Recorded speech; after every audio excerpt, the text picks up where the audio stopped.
I'm Erik Wait, and I'm a certified sommelier with the Court of Master Sommeliers, a French wine scholar with the Wine Scholar Guild, a certified Scotch whiskey specialist with the Council of Whiskey Masters, and an ancient alien astronaut theorist. I'm going to uncover the truth behind the OSWAs, a conspiracy of the Illuminati, the Trilateral Commission, Ralphie Mitchell, and Roy Duff.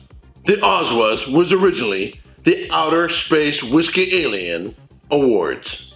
Outer Space Whiskey Aliens came to Earth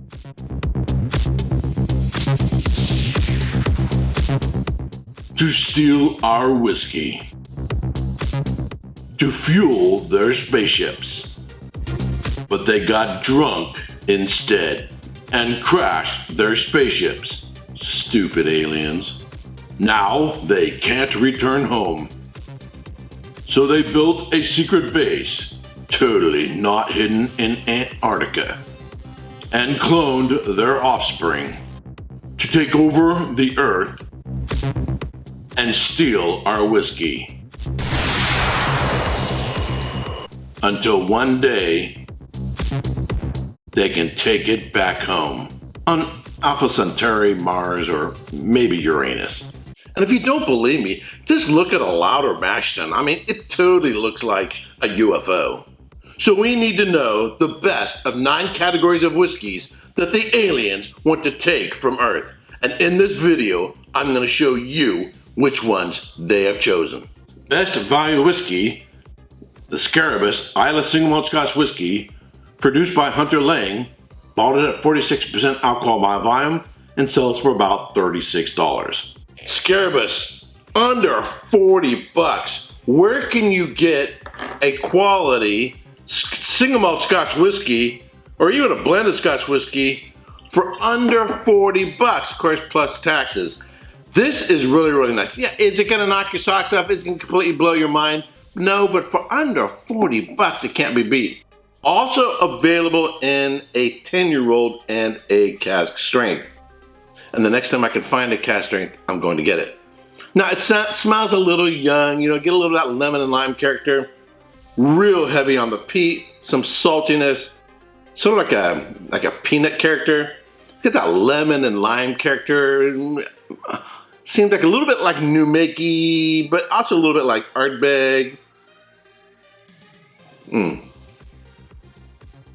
of thin, really sweet.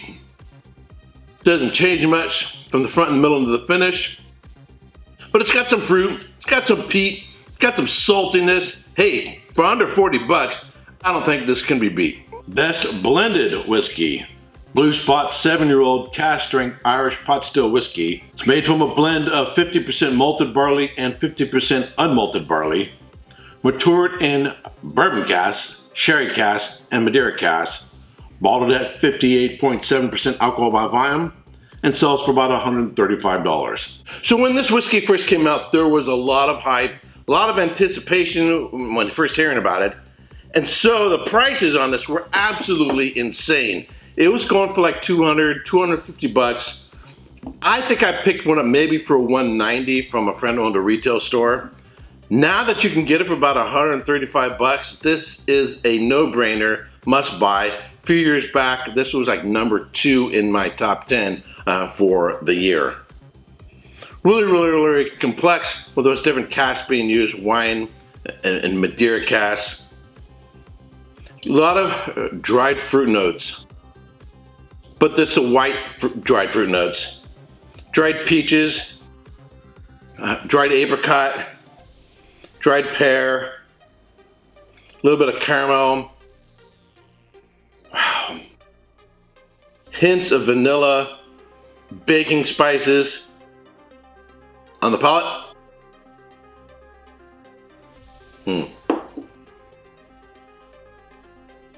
It's sweet, rich, spicy on the back end. Get additional notes of butterscotch, cinnamon, nutmeg. There's like an almond character to it. And again, there's tropical fruit notes, as well as dried peaches, dried pineapple. Really, really complex. A lot of layers to it. Real long finish. has a really nice mouthfeel. This is absolutely fantastic. I think when I first reviewed this, I gave it like 95 points. If you can pick one up for 135 bucks, it's an absolute no-brainer, must buy.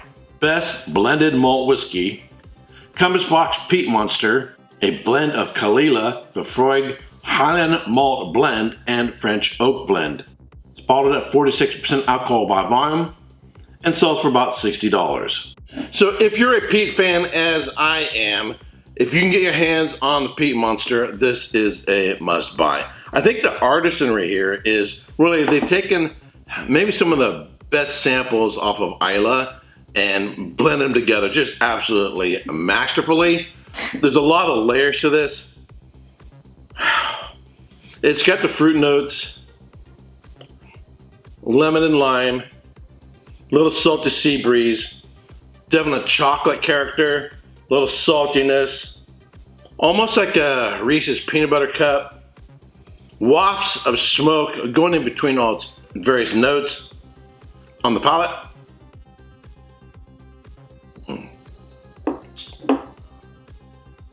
Sweet on entry, silky across the palate, definitely a lot of salt going on in there. It's really rich. Again, it's just like a Reese's peanut butter cup, chocolate, peanuts or peanut butter, vanilla, caramel. Wow, the caramel's really showing up on the back end. Super, super rich.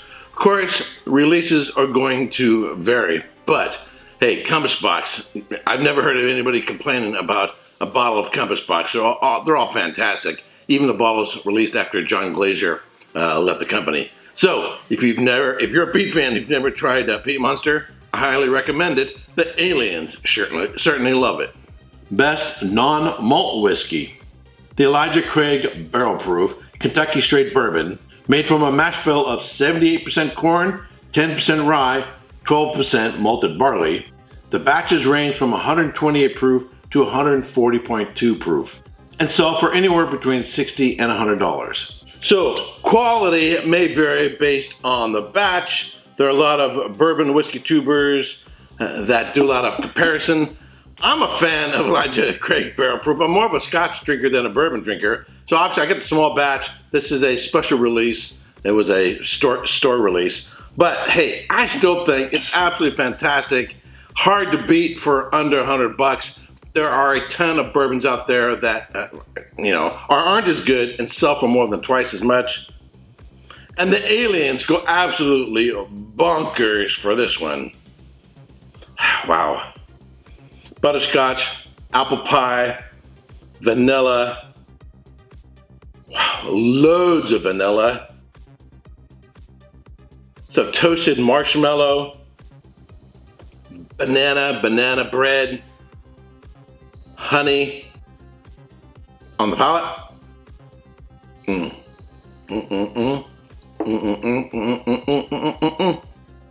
Wow. So, even though I'm predominantly a Scotch drinker, every once in a while, I'm in the mood for a bourbon. Particularly in the summertime, I like one on the rocks. And when I'm gonna reach for something, the first thing that comes to my mind is Elijah Craig Barrel Proof. If you haven't had Elijah Craig Barrel Proof, I highly recommend it. And the aliens, they're grabbing this stuff like crazy. So you better hurry up and run to the store and get some, because pretty soon it's gonna all be gone. The best distillery, Springbank Distillery. Everything but growing the barley is done on site. It is like 3 distilleries in one. Springbank, which is 2.5 times distilled and moderately peated. Longgrow, which is 2 times distilled and heavily peated. And Hazelburn, triple distilled and unpeated. All their whiskeys are non-chill filtered with natural color. So I went through the Springbank Whiskey School July 2024. I didn't see any aliens working there, but I think they were working the night shift. And you could definitely tell that I think aliens work there, because there's just like really weird funk in the air and in the whiskey. And I'm fairly certain that must be from the aliens. I just hope they're not, putting some shite in the whiskey. So most people know about Springbank if you're a whiskey fan. often hard to get, very expensive, high demand. However, I have seen the 10-year-olds becoming more available and maintaining the price. So while they're maybe a little on the expensive end, I don't see them continuing to skyrocket. I think things have sort of leveled out, maybe even come down a little bit and becoming more available. The Hazelburn, this is superb. A lot of, I would say, lemon, lime, grapefruit. That's not a note I pick up in whiskeys very often. And it definitely shows off the direct fire stills. There's only like 5 distilleries in Scotland that use direct fire stills. One of them is Springbank. The smoke, the peat, and sherry cask will sort of cover up that little creme brulee from the Maillard reaction, from the stills, from the wash still. But it really shows up in the Hazelburn. So absolutely superb. So if you get your hands on a Hazelburn, recommend that. But for me, I am more towards the peaty end. For a bargain, you can get the Campbelltown blended malt. This is probably going to be recommended, or a lot of people voting for it, on the blended malt character. So it has Springbank and also has Glen Scotia and Glengyle in it. What can you say? Hey, it's Springbank. Best new distillery, Alrace Distillery. It was founded in 2014, which is a little bit beyond the 10-year limit, but aliens don't care.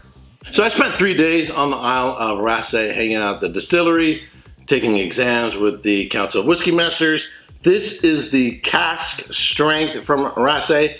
Now, it's supposed to be within 10 years. They're 1 year past that. The aliens don't care. I don't care. I still consider it a new distillery. I mean, how many of those distilleries in Scotland are over 200 years old? I mean, Ardbeg goes back to 1815. So it's 10 years, time-wise, is nothing. They masterfully use various casks to sort of give it more character than you would typically find in a really young whiskey. So if you haven't tried out Raasay, I want to highly recommend it. And go something with a little punch. Go for the cask strength if you can get it. Best independent bottler, the Scotch Malt Whisky Society. Almost everything they produce is single cask and single strength. They bottle from many distilleries that do not otherwise release their own spirit. So the one challenge the Scotch Malt Whisky Society is going to have, getting votes from earthlings, is that this isn't a bottle that you can go to the store and buy one, or you can order online, unless you pay the fee to get into the membership. But I'm going to tell you, in terms of the quality price ratio, as well as the comparison of prices between cask strength, single cask whiskeys from Scotch Malt Whisky Society in comparison to other independent bottlers, I don't think they can be beat. Also, there are about 30 Scotch distilleries that don't even bottle their own whiskeys because most of their spirit goes into blends. But you can get those, you can get bottlings from those distilleries through the Scotch Malt Whisky Society. I have an entire shelf dedicated to the SMWS. I really like them. And I think the people that work there, such as Ben and Scott from the Scotch Test Dummies, really cool people. If I had more shelf space, I would probably buy more SMWS bottles. Best World Whiskey, the Ammerroot Fusion Indian Single Malt Scotch Whiskey, made from a blend of Scottish peated barley and Indian unpeated barley. It's bottled at 50% alcohol by volume and sells for around $81. So the category of world whiskey is a little up to debate in terms of how do you define that. Personally, I think of the 5 traditional whiskey producers: Ireland, Scotland, the United States, Canada, and Japan. Those are your mainstay whiskey producers that have a very distinctive style. I would consider anything outside of those the more, say, non-traditional whiskey producers or lesser known whiskey producers that would be like Australia, some of your Eastern European countries and so forth, or India, or say like Cavalon, to be your other world whiskey producers. Some other world whiskey producers in those categories may be a little challenging to find. Cavalon can be very expensive. So if you're looking something sort of outside of the box of the 5 big countries, I want to highly recommend Emerald. Like Texas, they have a very intense climate, so they have a lot of angel share loss, so they mature quite rapidly, and they do so really well, maintaining balance between, I would say, fruit character, smoke character, and cask character, and maintaining spirit character that's unique to Emerald. In some ways, they can be similar to Texas, although I find Texas whiskeys tend to have a little more sort of insane intensity, whereas Emerald, I think, has some nice balance and note, probably because maybe, I don't know, humidity or whatever they have going on there. So I want to highly recommend. I like the Emerald because it has a Emerald Fusion, because it has a foot in both worlds, Scotland peat as well as India peat, and it just blended massively. It's silky, it's smooth, a lot of layers and complexity. The smoke and peat is really interwoven really well. Nice dried fruit notes, fig, dates, raisins, but there's also a character that reminds me of like almond, roca, you know, sort of See's candy, if you have See's candy where you live. Really nice. So highly recommend checking out Emerald. The best Scotch whiskey, the Ardbeg 10-year-old Islay single malt Scotch whiskey, peated at 50 to 55 ppm before fermentation. It underwent a long fermentation of about 70 hours, matured 10 years in bourbon cask. It's non-chill filtered, has natural color. It's bottled at 46% alcohol by volume, and sells for around $62. So Ardbeg 10-year-old is my go-to. I know the quality, it's gonna scratch the itch when I'm in the mood for it. This is getting close to the end of my 7th bottle. I'll soon be buying another one. As much as I like this whiskey, when I talk to the, oh, excuse me, I can't, no, I've never been abducted. So scratch that. So as everybody knows, I'm a big fan of Ardbeg Distillery, particularly the Ardbeg 10-year-old. This was a candidate by the aliens for best value whiskey because you can pick it up for about $62. Fairly, I would say, reliable, high quality. I mean, it's non-filtered, natural color, real intense peat. 70-hour fermentation. It's got a lot of fruitiness there. Bruichladdich and Ardbeg probably have the longest fermentation, which is why you get those really intense fruity notes on the classic latte from Bruichladdich, and why they have a fruit character that can push past the peat, which makes it fruitier than, say, Laphroaig, their next door neighbor. But this is my go-to whiskey. When I don't want to think about something, I already know what the quality is, and I just want to kick back, relax, and not have to analyze to death because I've had so much of it before. This is just a real favorite of mine. And for $62, I mean, the aliens wanted to put this on the best value whiskey, but the Scarabus at $36, I mean, that's a little challenging to compete with. So if this is at 62, it's twice the price of a Scarabus. No, it's a lot more layered, it's a lot more complex than a Scarabus. It has a longer finish. It has a more intense and variation from front and the middle into the finish. It has limited line up front, sweet, a little salty, going a little drier on the back end. Nice underlying coat of chocolate, vanilla. That lemon and lime is still hanging in there. Real nice fruity whiskey.